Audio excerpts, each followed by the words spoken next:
Well, thank you all for coming. We're going to give you an update on the Westcourt situation. We have Yelena Payne here from Social Services. Our legal department is here. Our fire chief is here. And our city manager is here. Also Dan Lunardi from the building department is here. So any questions that you may have, we have a full team here to be able to answer them. As you are all well aware, there was a fire in the second floor parking garage in the Westcourt Place early Tuesday morning, and the fire displaced over 200 residents from 166 units and the legal offices for provincial offenses as well as impacted court proceedings.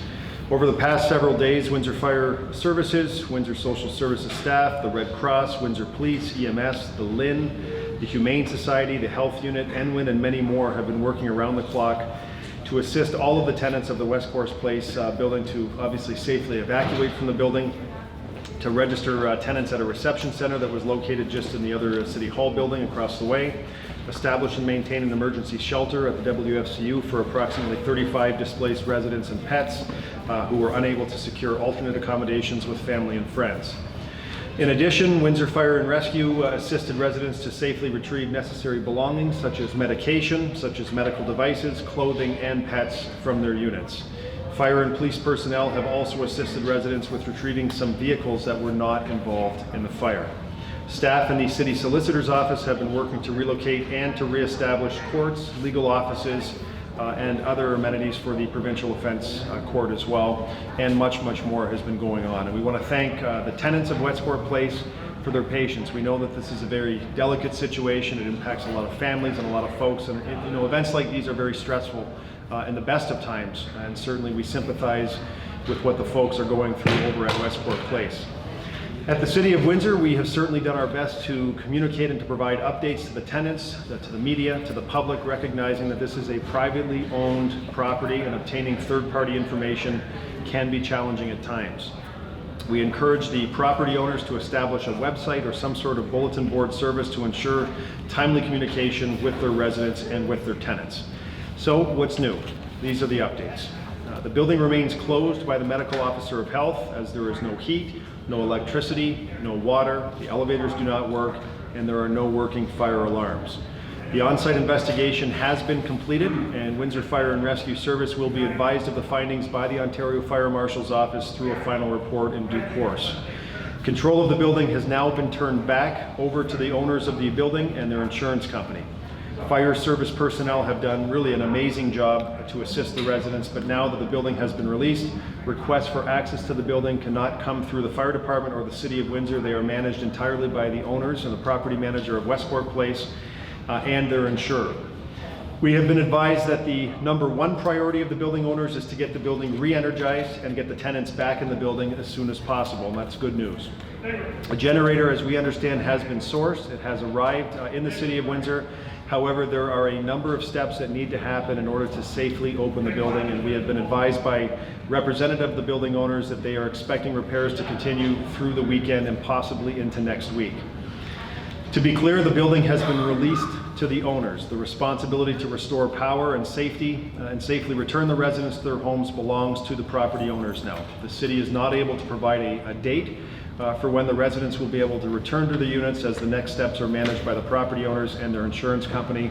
But I can tell you that I am hearing that this could be upwards of 2 weeks, perhaps longer, depending on the amount of work that has to go on site to make this happen.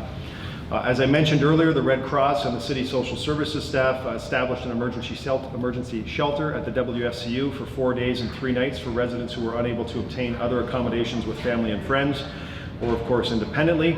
Residents who have made independent arrangements are advised to maintain these arrangements as long as they can until access to their units is restored. Establishing a pop-up emergency shelter really is a huge undertaking, and Yelena and her entire staff should be thanked for the dedication and the effort involved in working with the Red Cross to make this a reality, and we certainly appreciate all of the community agencies who came together to make this happen. But despite the efforts of the Red Cross and the community partners to make it as comfortable as possible, I'm sure we can all appreciate that sleeping on cots is not ideal, especially for children and people with disabilities. An emergency shelter is designed to be a short-term measure and to provide for immediate safety and well-being of displaced residents. It's really not designed to be a long-term solution. So after 4 days and 3 sleepless nights, the owners of Westcourt Place have advised us that they will be providing those residents who have been in shelter overnight, they're providing motel accommodations at the property owner's expense. So again, those who are in the shelter system that we set up temporarily at the WFCU are being provided motel accommodations by the property owners. As a result, the Red Cross, which has been leading the temporary emergency shelter at the WFCU, has closed the operation down. We just had a pre-meeting, and I understand that buses have taken all of the residents that were at WFCU to the motel accommodations provided by the property owners. So effective immediately, normal activities will resume at the WFCU, and we certainly thank all of the staff. We thank the users of the WFCU for their patience and their support of other Windsorites throughout this past week.